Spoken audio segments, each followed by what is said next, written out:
The encounter. Twittingpan seized my arm, though I'd have gone willingly. To be seen with him alone, the choicest spirit of the present age, flattered my vanity into quite a rage. His was the presence always in dispute by every cocktail hostess of repute, and I'd long enjoyed seeing his drooping form breast each successive new aesthetic storm. He had championed Epstein, Gertrude, and Parade, and even now was nothing of a diehard. I had last heard him on some red film show day, expounding tonal montage in the foyer. Being 2 days nimbler than the smartest clique, he gave the cachet to the safest chic. We turned from Regent Street to Conduit Street.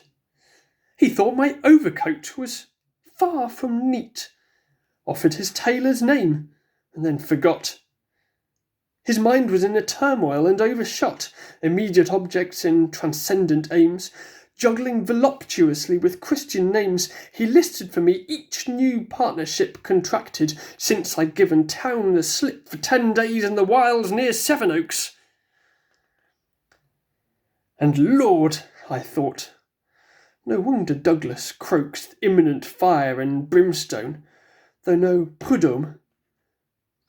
I could never quite regret the fate of Sodom. This intellectual athlete next began praising the freedom of the modern man from dogma, morals, and the plagues of nature. A scientific, half-angelic creature, immune from all.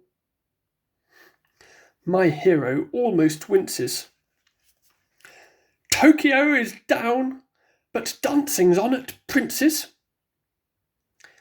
He summed up briefly all religion means, and then explained the universe by genes.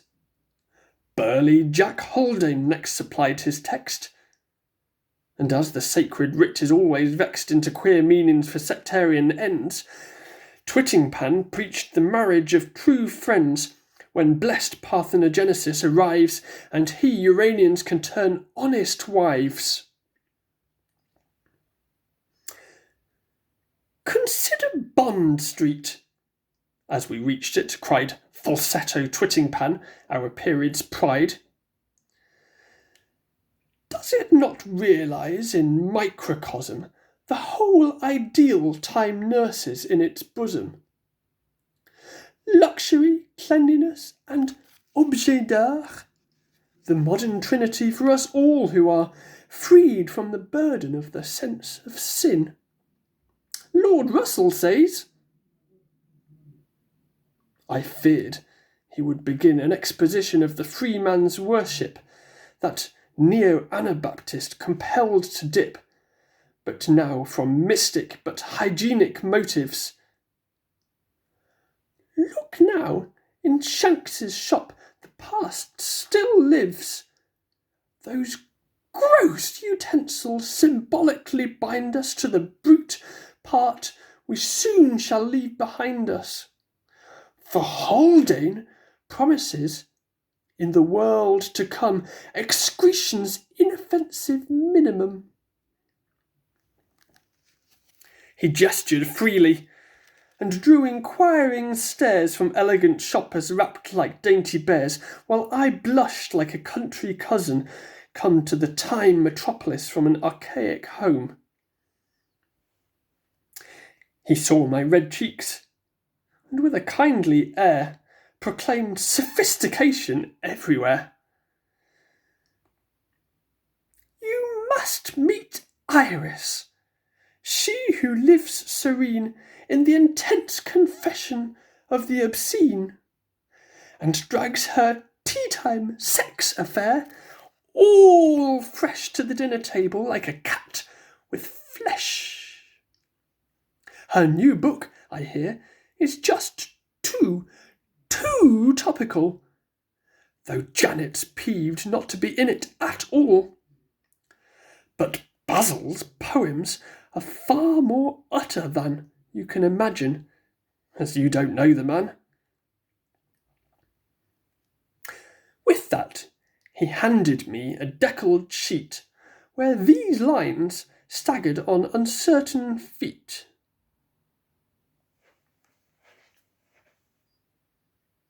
You the one onely, not more, but one than two is superfluous two is. I reminds you of me. Me reminds I of you. I is another. Identity identifiable. Then say, is love not the word? All love is perhaps no love. Or is perhaps luck, or no luck is no love rather. Chaste, isn't it? And yes, I must explain that I inspired it, at risk of seeming vain.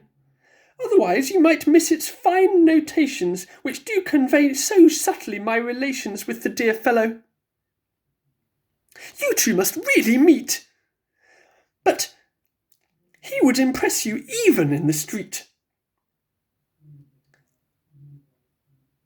I fixed my look at silent admiration, and paced along all tense with expectation, though bashful at my Siamese-like linking with the lank oracle of modern thinking.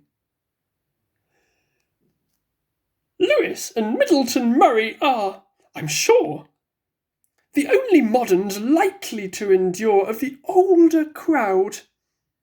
For Eliot's later works are merely sanctimonious quips and quirks, and Huxley is portentously obsessed with problems that make city clerks depressed.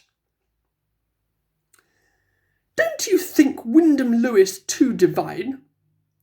That brute male strength he shows in every line. I swear if he'd flogged me in his last book but one, as some kind person informed me he has done, I'd have forgiven him for the art of love, and you, too, ought to take his works to heart, as I have done. For torn by inner strife, I've made him mentor of my mental life. You cannot imagine what a change that worked. I, who was all emotion and always shirked that cold, chaste isolation of male mind, now thrust in front all I had kept behind. I'd lived in time and motion and sensation, then smashed my watch and burnt the Bloomsbury nation. But here comes Clarence. Clarence with Basil. So, like a hot poker then, he let my arm go. And, stifling jealousy, hailed them with, "How nice!" They flaunted gay shirts and grand old vice. Poor Twittingpan had no novelty to produce. I was not shabby enough to be of use as a quaint genius, nor smart enough for friend. Poor wretch! To put his agony at an end, I touched my hat. "Good day, Sir Ed," like a tout, and left my Twittingpan to lie it out. Well, thank fuck for that.